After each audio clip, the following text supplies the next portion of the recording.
Welcome, everybody, to this awesome, radical 90s cartoon episode of the Fargonauts, where we are continuing the badass, rad, thrashing, cartoon, vibing shows from the 90s. We just got off watching Street Sharks, which was a trip. We just got off. And that was surprisingly, what would you say, environmental friendly, or like kind of it had a little note of environmental storytelling to it. For how their thing to make parents not complain that it's just about fighting monsters. Right. You see, there's a message. There's a message. But today, I don't know if we're going to continue that message because we're getting into the biker mice from Mars, which is another, like, along the same lines as Teenage Mutant Ninja Turtles. It's just bizarre animals, bizarre setting, bizarre world, and they're superhuman or super mice. I don't know.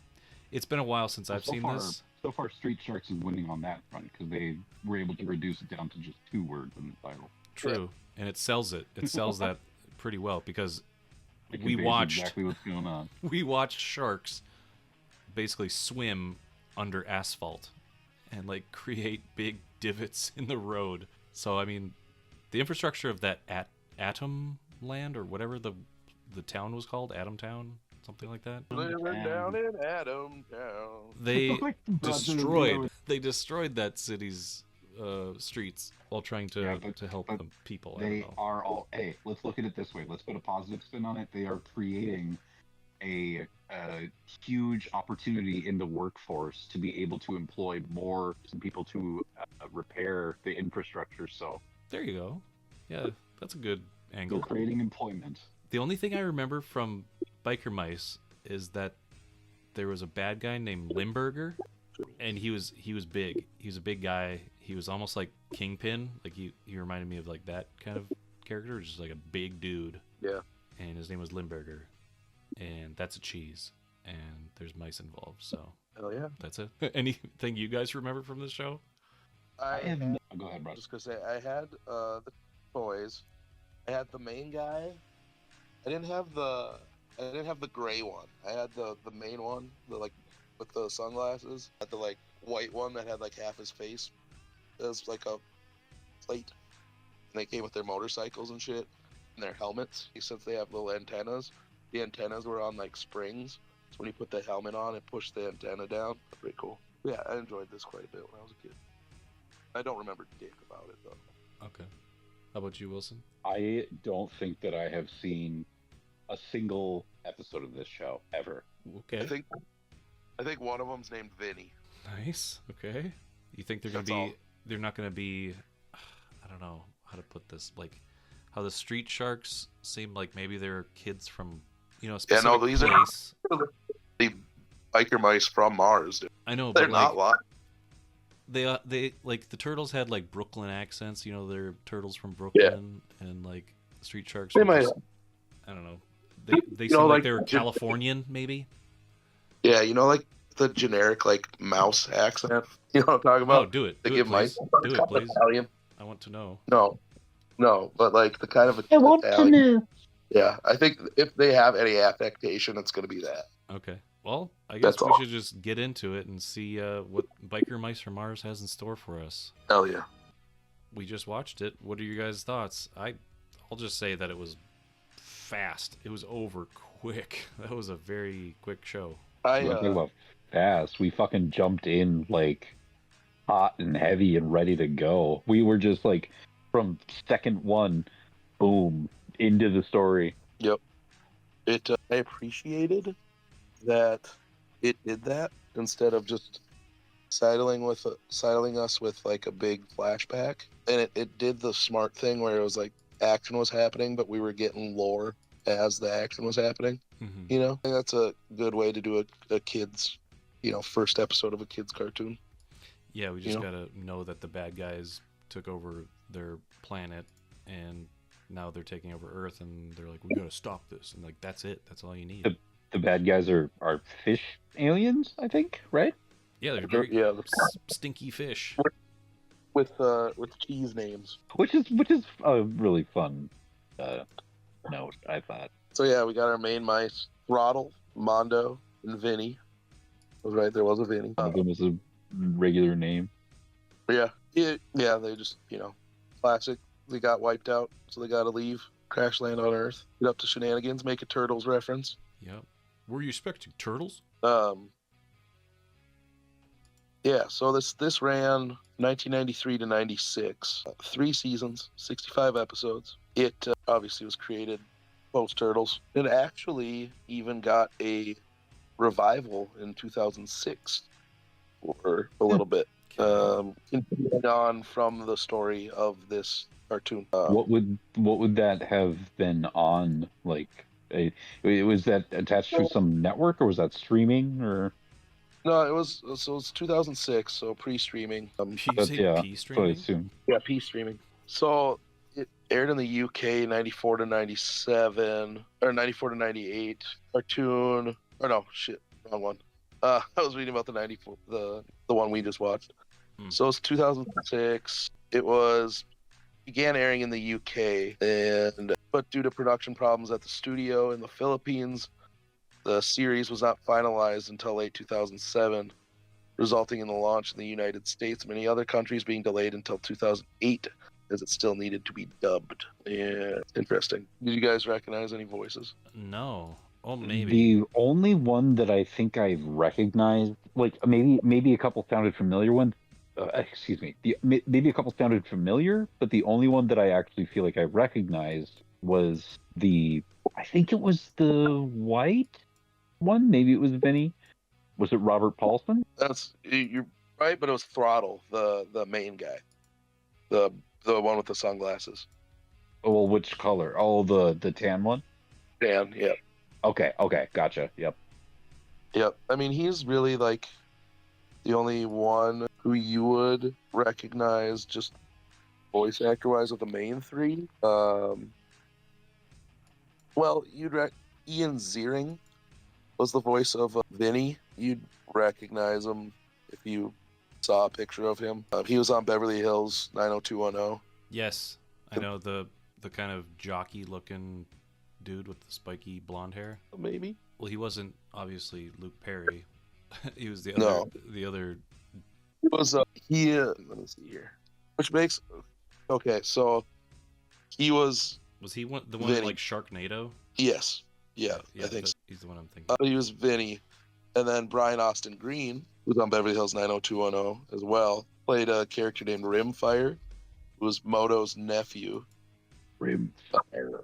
Leah Remini plays General Carbine. Leah Remini's in this? The Michael Dorn, Scientologist. Named 4x, and Jason Priestley, the other. Oh, Jesus. He plays a character named Asphalt. He's a computer expert. But in this episode also, we have Grease Pit right there. It's voiced by Brad Garrett. Of course. That's what I honestly was like, is that Brad Garrett, or is that just somebody doing like, right, that kind of... But Luke Perry also plays a character as well, named Napoleon Bree, another Plutarchian. So you got a lot of the 90210 guys on there. I guess. Jeff Bennett, who's the voice of Johnny Bravo, and a bunch of other people, Brooklyn and Gargoyles. He's a bunch of characters. Lord Camembert.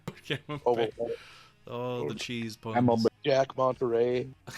There's other Plutarchian people that you have voiced. There's Dominic T. Stilton. He's voiced by Malcolm McDowell. Wow. Oh, hell yes. Yeah. Gerald Gouyer, voiced by Jim Cummings. Okay.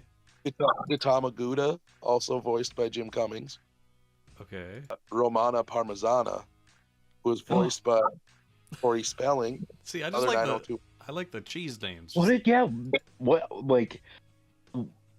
Why so many 90210? I'm guessing Ian Ziering's one of the main characters. So a bunch of the 90210 people had guest starring roles as smaller characters. Are they just guest starring, or are they like? I assume they're just guest starring.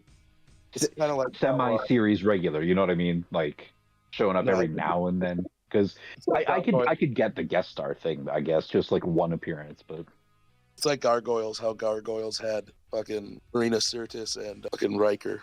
It's his real name. I forget it. Yeah, so like Banks? It's regular What's his name? cast members, not just one and done. But they had like a bunch of other TNG people guest star Gargoyles as well. So I'm guessing it's probably the same thing. Yeah. But Romana Bolzano was voiced by Tori Spelling in her normal form, the 210, and Jed Garth as Angel Revson, a different form. Is also from 90210. Yeah, so that's a lot of. Mark Hamill's played a couple characters. Jess Harnell's played a couple characters. CCH Pounder played a character. Oh, nice. I like her. She's got a very distinct voice. So yeah, there's a lot of people, a lot of 90210ians in this one. A lot of other randos. But nowadays, it is a little nerd update. Now there's a company called Nacelle. They're like a production company. And find the thing real quick. Where'd you go? Where did you come from? Where did you come from? Back at my from. By Brian Volk Weiss. He was a film and television producer and director. He's responsible for The Toys That Made Us, the movies that made us. He's done a bunch of stand-up specials, I guess. But anyway, he owns this company, Nacelle. They, how long ago they did it, but they scooped up a bunch of the rights to a bunch of old toy-based cartoons and brands, including Biker Mice from Mars. So they have RoboForce, Biker Mice from Mars, Sectars, which is like full insect hybrids, the Great Garloo, Cowboys of Moo Mesa, which we will be seeing in this, Power Lords, Big Lou, whatever the hell that is, and Barnyard Commandos. All right. But anyway, they currently produce comic books through Oni Press of Biker. The toy company Super 7 has been doing themselves a bunch of new like action figures. So they are still around in comic form. They're doing comics, right? Comics, action figures are back on the shelves. You like when you go to like Walmart and you go like not the toy aisle, but like the collectibles area by the electronics. You know, where they got the Funkos and shit. They'll have that's where like you'll see some of the Nixel stuff. Okay. We have some Funkos. But yeah, so they're still around, man. And one of our other members on this list, Cowboys of Blue Mesa. So by them currently. So I want to get into a little bit of like the archetypes of the mice and maybe like what they're basing each one off of, or like something that connects them to pop culture, because this is also like a environmental show. It is. It's about like drilling and depleting the world of its resources. What would you say each one their archetype is? Because this guy's obviously like the strong man. Yeah, he seems like he's the tallest out of all of them. But legitimately Cable from the X-Men. One eye that doesn't exist. Basically Cable. This guy, he's the youthful, you know what I mean? Right. He's the Michelangelo, right? Yep. And then leader guy. You know what I mean? And leader guy. Yeah. Pause. It's pretty apt. But yeah, did you notice like I think they're doing a reference to Akira with this dude's bike for sure. 100%. Which is awesome. Might as well. Because when did this start? So yeah, it was after Akira. Very much after. Yeah. Because Akira would have been. Akira came out when I was born, dude. Like it was my birth year. The Akira dropped. So yeah, that would have been pretty hugely influential on a lot of American animators and people working in that stuff when that crossed the pond. Mm-hmm. Oh yeah, big time. So he's got Akira bike. Leader man has generic Harley bike because he is generic Harley man. The other guy is like some weird like. I look at it as like a mixture of the two. Like it's high tech, but it's also like almost traditional motorcycle. He went to West Coast Choppers or whatever it was called, Orange County Choppers. He went to Exhibit and said, "Yo, pimp my ride." Well, it's.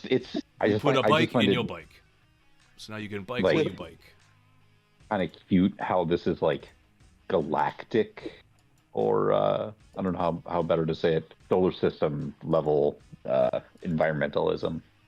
Yeah, yeah. Like, we already ruined one planet, or not we, but like it was ruined by this one source, and now we got to stop that from happening here, kind of thing too. Yep. Look at that hand, dude. Whoa. What did he say? Like, there's only 3 things you can trust. My bros. Your brain. There's something about that. You can know through only 3 things you can trust in life: your bros, Your brains, your bros, your bike. I couldn't remember what was first, but yeah, your brains, your bros, and your bikes. And I was like, hell yeah. That's words to live by. Words of wisdom. There's a lot of good words of wisdom that pop up, especially from this dude, this Vinny. He's got some good lines. If you just me thinking about like these characters, I definitely remembered like, oh yeah. There's like one of them that has a metal arm or some shit, or one of them that also has like, I didn't necessarily remember like half of a metal, half of a face, but something on the head, something like that. Yeah. But if you were to ask me what their bikes would have been, I definitely would have told you, like, just thinking off of it in my mind, I'd be like, there's probably a trike kind of thing, or there's the one there it's like the wheels are kind of tucked up under it, and it kind of looks a little bit more like a hover bike or like a speeder kind of a spacey, since they're from Mars. But it's just, I do find it interesting how there's a just regular old ass Harley. Yeah. I think I only remembered Vinny's name is because his is the only one that's an actual name too. I was not going to remember Moto bike words. Biking words. Vinny. Exactly. He's from Mars. How's he supposed to? Well, maybe Mars gets, that's the thing too, is that isn't this a multi-parter? Because the fucking title said like Hard Times Part or Hard Times 1, or like there was a Roman numeral after the title at the beginning, so it seemed like this is a part 1 of some, because they talked about like even though it's a part 1, it works as its own unit, which is nice. It does. But maybe because in this one, there's like that confrontation between them and the scientist, and he's like, "Oh, you escaped my lab on Mars." So maybe we see on Mars they were getting like TVs and stuff like that or whatever from Earth, and the mice were exposed to it and got pop culture references or something. I don't know. Because that's how they knew about Turtle. Yeah, and that could only explain... that's how they knew about Grey Poupon and Turtles and... Grape. Because they seemed, like, fairly unperturbed about, we just traveled to another... Like, they were so matter-of-fact about, like, we're just going to go to a different planet, and the people that are on the planet, like, we're cool. We're not worried that, like, hey, why aren't they mice? We're just like, yep, we're here now. Yeah, people of Earth. It's like, white people. Huh. Yeah. Weird. Or they think we're just, like, ugly humans. I love that trope where it's clearly a non-human character, and then others are just like, that's an ugly look, what a hairy dude, or whatever they say, Yeah, even her though, she's just like, I can't believe I just got saved by some like hairy, like, she's like not even freaked the fuck out like April was in Turtles, right? She's just like, oh, you're fucking gerbil people, mice. My boy looks old right there, dude. Oh, I see too much. For as complicated as you can make this story too, though, like even like just laid out, like there's a fucking like this group of aliens that goes from planet to planet, taking its resources, and we fought in this epic battle, and almost everyone died except us. So we're in space, and we crash land. Like as complicated as that can be, they like did a really good job of letting you know exactly what that story is, and not playing to like you're dumb, but like also we're not going to spend too much time on it. We're not going to waste your time. And like I said, the fact that they do it during the action is very smart for a kid's show. So there's nothing a little kid hates more than a fucking cartoon that's supposed to have a bunch of fighting and then it just people talking. You know what I mean? Like, yeah. So they did it really smart and in a like good way. Do you guys remember what we were watching where there would be like a bass line that played. What was that? Was that a movie that we watched? It was the Matthew Perry, Jennifer Aniston. Yes, that's what Windows. Yeah, the Windows video. Just the musical hits where like anything cool happened, it was like just a guitar riff, like something like Getting there when they're in the spaceship and that rock music's playing. Yeah, they mixed it horribly because that music was way too loud. It was like ear bursting. Like I was like, this is too much, because like every action scene had to have some kind of like just crazy wailing of the guitar. It just got old pretty quick. I like that this though, like it is an action cartoon, but it does have like some like Looney Tunes Disney elements, like cartoony shit that happens too. Do you know what I mean? Like yeah, it's less. I'm trying to remember. I don't remember the biker mice like throwing too many punches, or like, you know, them doing something that would connect with somebody. Like even here, he kind of just rides past the guy, knocks him over, and then throws the crowbar. I was like, okay, I'm gonna watch this mouse fucking disintegrate this man, but no. Do they just like herd people with their bikes? Is that what they do? But this is like, I remember there was one moment in here where they set up the garbage pile man to like eat it, and he just runs into a bunch of garbage or something like that, and he's covered in glop, and yeah, it's very very cartoony. I I was so confused when Vinny first confronts fucking Grease Pit at the garage, and he pulls out something. It looks like it's like a power sword, or like or like some futuristic like dynamite thing. A dynamite, So I was like, oh, is it a sword? And then I was like, no. And then he chucks it. And I was like, oh, is it like a dynamite thing? And like the little lasery thing just cuts a rope. Like that's all that happens. I'm like, what? What even is kind of like strange. Yeah, grabs the little nugget. All right, here we go. And it enlarges. Yep. Now it's like, do this. Look at this fucking pose though. He's like, this thing is gonna wreck your day. They're so fucking muscly, like human muscly. And it just cuts that rope. What is it? What was the point? What was the point? It's a rope cutter. That thing must have cost like $50,000 just for one of those. He made it himself, dude. He could have, yeah. Just like he made the metal half of his head.